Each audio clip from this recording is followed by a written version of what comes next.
Assalamualaikum warahmatullahi wabarakatuh. Halo teman-teman, semoga kalian semuanya senantiasa sehat ya. Baik, hari ini kita akan mendengarkan khutbah Jum'ah dan selamat mendengarkan. Marilah kita sama-sama menundukkan hati dan tawadhu kepada Allah. Semoga amal ibadah kita yang detik ini mudah-mudahan ini merupakan satu loncatan kita agar menjadi orang-orang yang dikatakan dalam Al-Quran, orang-orang yang senantiasa punya bekal yang terbaik, yaitu amal yang takwa kepada Allah Subhanahu wa Ta'ala. Maka dalam Al-Quran surat 3 ayat 102, setiap khatib mewasiatkan, ya ayyuhalladzina amanu taqullaha haqqa tuqatih wa la tamutunna illa wa antum muslimun. Ayat itu memang redaksionalnya tidak terlalu panjang, akan tetapi esensi dari ayat itu adalah bagaimanakah kita mesti mempersiapkan diri, apalagi sekarang sudah di ujung akhir tahun 1444 Hijriah. Tentunya muslim yang hebat adalah muslim yang produktif, terus bergerak, punya visi yang terbaik, sehingga dia punya amal dia yang terbaik. Jargonnya adalah sebenarnya Rasulullah SAW, khairun nas anfa'ahum linnas. Jadi manusia itu adalah manusia yang produktif, manusia yang terus bergerak, effortnya luar biasa, sehingga punya dampak positif di lingkungan hidup dan kehidupan kesehariannya. Punya manfaat secara mikro untuk pribadi dan keluarganya, di masyarakat, berbangsa dan bernegara, serta makro yang terbesar. Itulah sebetulnya jati diri sebagai insan yang kamil.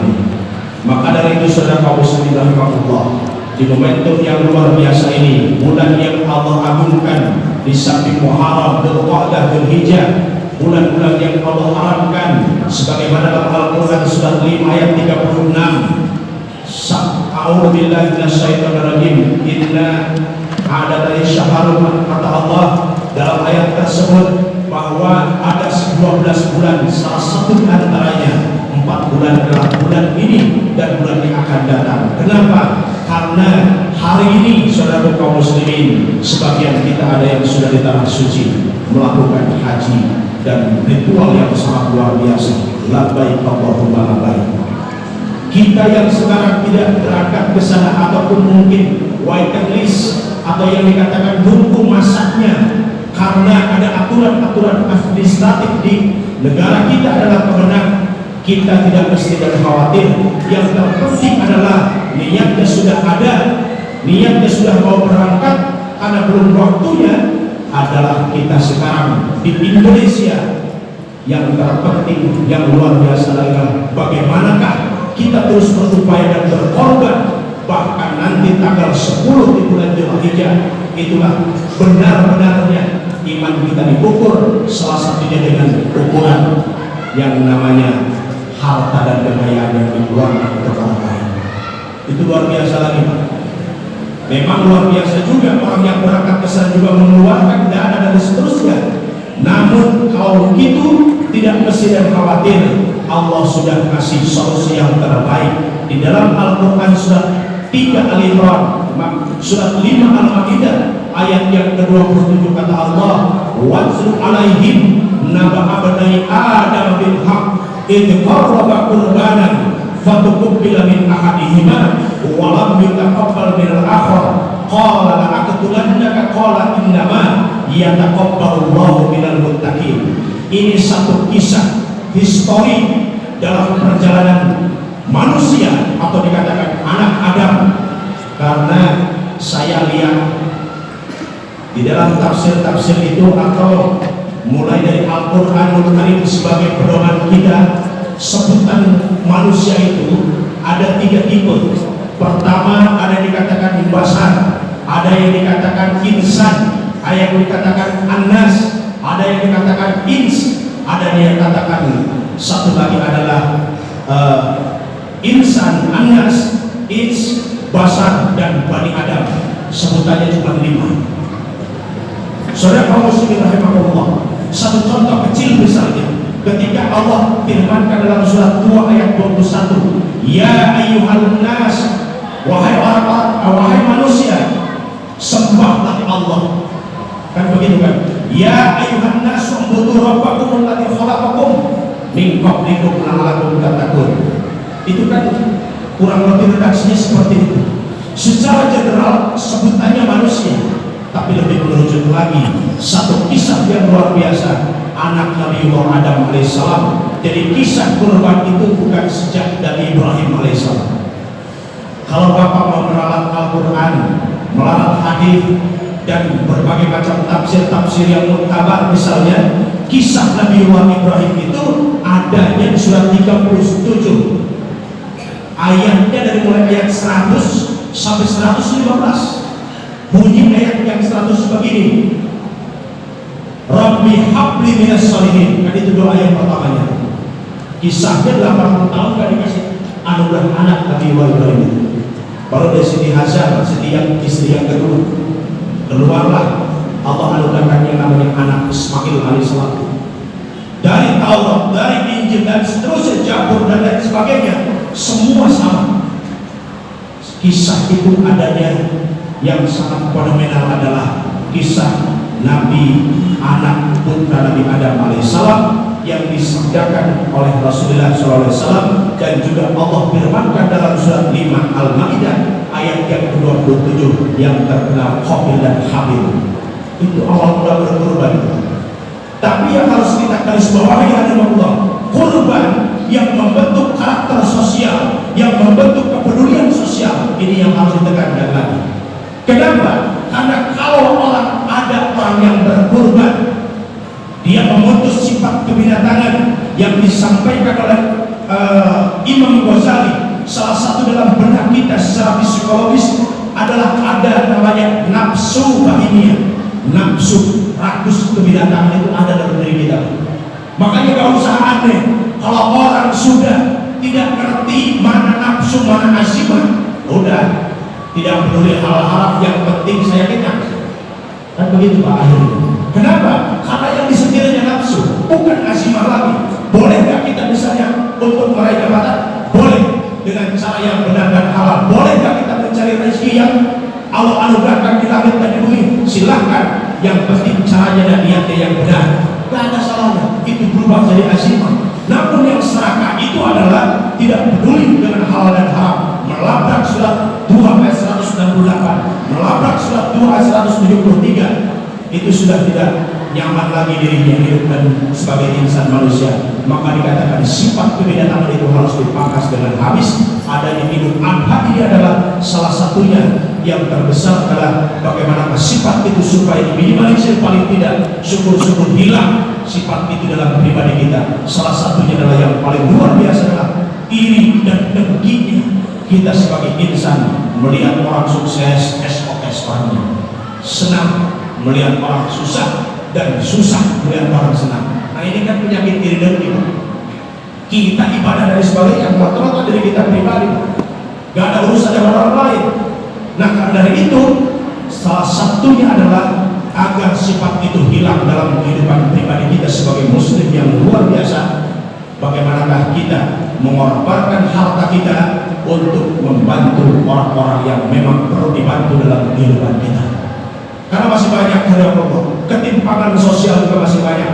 Tinggal bagaimana umat Islam ini yang hidup kita bersatu, tidak harus melihat syarat, tidak mesti harus lihat golongannya apa, warganya apa, organisasinya apa, nggak mesti. Menolong itu adalah ada niat yang terbaik, lalu kita berkorban. Kata Allah, ingat, walam yutaqabbal. Kisah itu ada lam di situ. Dalam konotasi bahasa Arab, kalau sudah memakai lam seperti ini jangan main-main lagi. Kalau ada ayat yang demikian bunyinya walam yutaqabbal, kenapa itu tidak wala yutaqabbal? Kenapa juga tidak walan yutaqabbal? Karena kisah ini adalah kisah Qabil. Dulu kurban Qabil itu tidak diterima. Siapapun yang niatnya bukan karena Allah, tujuannya bukan karena ingin mendapatkan keikhlasan, tujuannya ingin pamer dan ria, mohon maaf kata Al-Quran, walam yutaqabbal, kurban itu tidak akan diterima. Seperti contohnya Qabil, anaknya Nabi Adam alaihissalam. Tetapi kalau wala, misalnya sebagaimana dalam Al-Quran surat 4 ayat 48 tentang musyrik, kenapa disebut pakai wala? Karena wala itu bisa ada dua kemungkinan. Orang itu kalau tobat tanda sunnah, Allah terima juga tobatnya orang tersebut. Tetapi kalau innallaha yushraka bihi walam, misalnya begitu mungkin, itu sudah nggak mungkin lagi, nggak ada harapan untuk diterima tobat kita di hadapan Allah. Akan tetapi redaksinya pakai wala, laknat seperti ini boleh jadi kemungkinan kemudian hari orang itu bertaubat dan pasti diterima oleh Allah Subhanahu wa Ta'ala. Yang terpenting adalah kekuatan yang ini dalam pribadi kita masing-masing, yang tersalurkan dalam, terimplementasikan dalam hidup dan kehidupan kita keseharian. Saudaraku kaum muslimin jamaah sekalian dimuliakan Allah, ingat ayat tersebut. Surat 5 tadi ayat yang ke-27, Allah tutup, qala innama yataqabbalullahu minal muttaqin. Hanya diterima korban kita, amalan sosial kita, mengeluarkan harta kekayaan yang kita punya dengan niat zakat, jizwah dan lain sebagainya, dengan niat untuk mengharapkan pahala ridho Allah, dan itulah semata-mata orang-orang yang bertakwa kepada Allah Subhanahu wa Ta'ala. Maka redaksi ayatnya tadi kata Al-Quran, in qoroba kurbanan, kurban itu dari kata qoroba, dekat, semakin mendekat, maknanya yang superlatif, semakin dekat lagi dengan siapa? Dengan sang Khaliknya, dengan sang pencipta, yaitu Allah Subhanahu wa Ta'ala. Maka dari itu kisah ini lalu Allah ulang lagi sebagaimana kisah Nabi Ibrahim alaihissalam, surat 37 As-Saffat ayat yang ke 100-115. Baru Allah tekankan wajibnya, bukan wajib Fardu'ain, tapi sunnah muakkad. Itu dalam surat Al-Kautsar, sebagaimana inna a'tainakal kautsar fasholli li rabbika wanhar inna shani'aka huwal abtar. Itulah khususon untuk umat baginda Rasulullah SAW. Sekarang muncul pertanyaan, kalau saya tidak punya harta kekayaan, bagaimana harus berkorbannya? Ya paling tidak dengan tenaga. Tapi juga jangan khawatir, ada salah satu kisah Rasulullah SAW. Baginda Rasulullah SAW itu berkorban, misalnya dalam satu redaksi kisah itu ada 2 kambing terbesar. Yang satu atas nama Muhammad dan keluarganya baginda Rasulullah SAW. Yang kedua atas nama baginda Rasul dan umatnya Rasulullah SAW. Jadi sudah pasti 1000% kalau kita kalkulasikan persentase. Insya Allah kalau sudah belum ada yang mau berkorban hari ini, tahun ini sudah dikorbankan oleh baginda Rasulullah SAW. Akan tetapi lagi-lagi itu merupakan dulu, yang sekarang tidak ada salahnya kita terus melakukan menebar kebaikan dengan sesama kita dalam kehidupan kita bermasyarakat. Saudaraku jamaah sekalian dimuliakan Allah, kalau untuk fundraisingnya, pendistribusiannya dan sebagainya, saya yakin sudah memahami itu dengan panitia tersebut. Siapa yang harus disalurkan ini? Tentu orang-orang yang senang membutuhkan paling utama. Jangan sampai ini terbolak-balik, yang mestinya nggak dikasih ya dikasih. Bagaimana dengan yang korban? Boleh, kata fikih itu sepertiganya, jangan semuanya, sepertiganya silahkan. Seperti itu. Kenapa? Karena merujuk dengan sabda Rasulullah ketika Abu Bakar Siddiq, Utsman bin Affan menafkahkan hartanya, semua kata Utsman, jangan wahai Utsman, sepertiganya aja keluargamu, maka boleh. Maka dari itu saudara kaum muslimin dengan Allah, mudah-mudahan di khutbah yang singkat ini kita berkorban, berjuang atas nama agama kita dan juga kepercayaan dan keyakinan kita. Disitulah akan lahirlah nilai-nilai kesosialan. Kenapa? Karena parameternya sekarang individual kita sudah oke dan baik, tahajudnya kuat, jamaahnya kuat dan lain sebagainya. Namun tidak kalah penting adalah jangan sampai disinggung oleh surat Al-Ma'un. Ara'aital ladzi yukadzibu bid-din fadzalikal ladzi yaqulul yatim wa la yahuddu 'ala ta'amil miskin. Kita dikatakan berdusta dalam beragama kalau tidak melihat kiri kanan depan belakang orang-orang yang membutuhkan di sekeliling kita. Uluran tangan baik itulah ditunggu orang-orang yang memang membutuhkan. Untuk itu mudah-mudahan kita diberikan kekuatan hidayah dan hidayah oleh Allah Subhanahu wa Ta'ala, terus berupaya melakukan terbaik, yaitu mendepankan cinta kasih kepada sesama kita adalah bahasa lainnya kepedulian sosial untuk para-para istri kita. Mudah-mudahan kita